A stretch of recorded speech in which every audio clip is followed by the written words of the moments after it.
नहीं है, number 1। Number 2, ज्यादातर स्टूडेंट्स जो मेरे पास आते हैं, मैंने उनको देखा है, वो कहते हैं सर हमने कोर्स सब्सक्राइब किया है।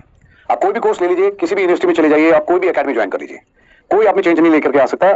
सिर्फ एक फैक्टर है जो आप में चेंज ला सकता है, वो है आप खुद। अगर आप खुद अपनी तैयारी ईमानदारी से करेंगे तो change is going to happen, it is bound to happen, वो पक्का होगा। कई लोग कहते हैं कि सर वो कोर्स फ्री में मिल रहा था इसलिए मैंने लिया। मैं सिर्फ एक स्टेटमेंट आपको बताना चाहूंगा कि फ्री में कुछ भी नहीं होता है। इवन माँ भी बच्चे को जन्म देती है, उसमें 9 महीने लगते हैं। And to enjoy the pleasure of motherhood, you know, one has to bear the pain for 9 months and it is worth it. तो जो भी चीज आपको बताता है, क्लेम करता है कि फ्री में है, बिलीव मी, फ्री में सिर्फ you are being sold in the market as a product. That is the truth and that is the brutal truth. दूसरी चीज, लोग बोलते हैं कि सर ब्रांड बहुत बड़ा है, उसमें बहुत सारे लोगों ने कोर्सेज लिया है, इट इज इकोनॉमिकल। एक सिंपल सी बात है, अगर आज से 25 साल पहले पुरानी बात करूं मैं, जब मैंने तैयारी करी थी, हमारे समय में कोई एकेडमी नहीं थी, कोई गूगल बाबा नहीं था, किसी तरह की कोई ऑनलाइन रिसोर्सेज नहीं थे, सिर्फ रेफरेंस की बेसिक किताबें थी। वो किताब पढ़ करके मैं और मेरे जैसे हजारों ऑफिसर्स हैं जो इंडियन आर्मी में आके ऑफिसर्स बने हैं।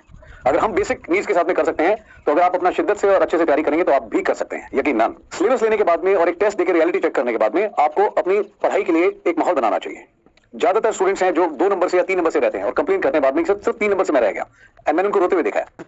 बट मैंने उनको कभी सिंपैथी नहीं दी, मैंने हमेशा डांट ही लगाई है और ये बताया है कि अगर 3 नंबर से, 5 नंबर से, 10 नंबर से फेल हुए हैं, उसके 2 मेजर रीजंस हैं। नंबर 1, जो बार बार एनवायरमेंट में बताया जाता है थ्रू डिफरेंट सोर्सेस कि कट ऑफ इस साल इतना गया है, दैट इज नंबर 1 रीजन। और दूसरी चीज, आपका तैयारी करने का तरीका। 100% जिम्मेदारी आप ही को लेनी पड़ेगी अगर आप ये 10 या 15 नंबर से अगर रह गए एग्जाम में। मैं ये जानना चाहता हूं और बताना चाहता हूं आपको कि जो बेस है कट ऑफ, अगर 300 नंबर का एग्जाम है, अगर आपको बताया जाता है 120 कट ऑफ है, आप कट ऑफ के बारे में क्यों सोचते हैं? जब आप कट ऑफ के बारे में सोचते हैं तो आपका माइंडसेट उसी लेवल पे जाता है, आप तैयारी ही 120 के हिसाब से करते हैं। दैट इज एब्सोल्युटली डिजास्टर, गलत बात है।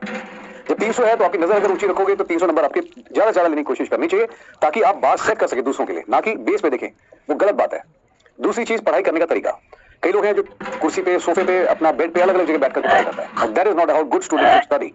अच्छा सिपाही वो है जिसकी ड्रेस कोड हथियार बिल्कुल सिखलाई के मुताबिक हो। अगर आप अच्छे स्टूडेंट हैं तो आपको कुर्सी और टेबल पे नहा धो करके तरीके से बैठ के पढ़ाई करनी चाहिए। एक अच्छा बॉडी पोस्चर होना चाहिए, रेफरेंस की किताब के सिवाय बाकी टेबल पे कुछ नहीं होना चाहिए। अगर उस माहौल पे पढ़ोगे, टेबल पे अगर आप सीधे बैठ के पढ़ाई करेंगे, मैं गारंटी दे रहा हूं आपको कि आपका बॉडी पोस्चर ठीक रहेगा, आपको जिम्मेदारी का एहसास होगा कि मैं किसी काम करने के लिए बैठा हूं, not to waste time. That's very very important. और दूसरी चीज, कट ऑफ पे ध्यान ना देकर के मैक्सिमम नंबर की तरफ देखो। नजर ऊंची रहेगी, नंबर यकीनन ज्यादा आएंगे। ना पढ़ाई करने का तरीका।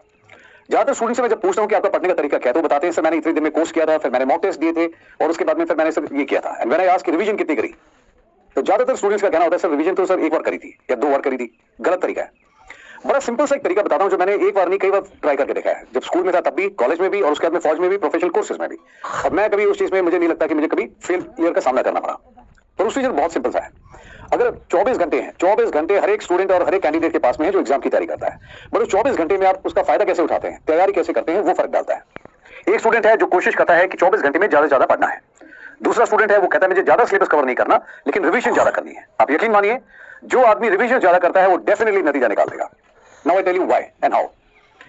एक अच्छा स्टूडेंट मैं उसको मानता हूं जो जब तैयारी करता है, सुबह जब आप तैयारी करते हैं, सुबह सबसे पहले वो सब्जेक्ट उठाना चाहिए जो सबसे मुश्किल है आपके लिए, क्योंकि उसमें दिमाग फ्रेश है, किसी तरह का कोई कमिटमेंट नहीं है, कोई लोड नहीं है। तो मैक्सिमम टाइम आपको उस समय उसको देना चाहिए जो सब्जेक्ट आपके लिए हैवी है। आपकी कॉम्प्रिहेंशन पावर ज्यादा रहेगी, रिटेंशन अच्छी रहेगी आपकी, और आप ज्यादा कवर कर पाएंगे। एंड जो लाइट सब्जेक्ट्स हैं जैसे जनरल अवेयरनेस या अपनी काबिलियत के मुताबिक, वो आपको तब पढ़ना चाहिए जब आप थोड़ा हैवी मोमेंट्स हैं आपके लिए, कि आपने खाना खाया हुआ है, आप थोड़े थके हुए हैं। That time you can absorb such subjects. Now पूरे दिन में आपने जो भी रूटीन बनाया है वो रूटीन बनाइए, stick to that routine, very very important. एक अच्छा रूटीन बहुत जरूरी है। अच्छा रूटीन का मतलब ये है कि आप टाइम पे उठें। कुछ लोग हैं जो 8 बजे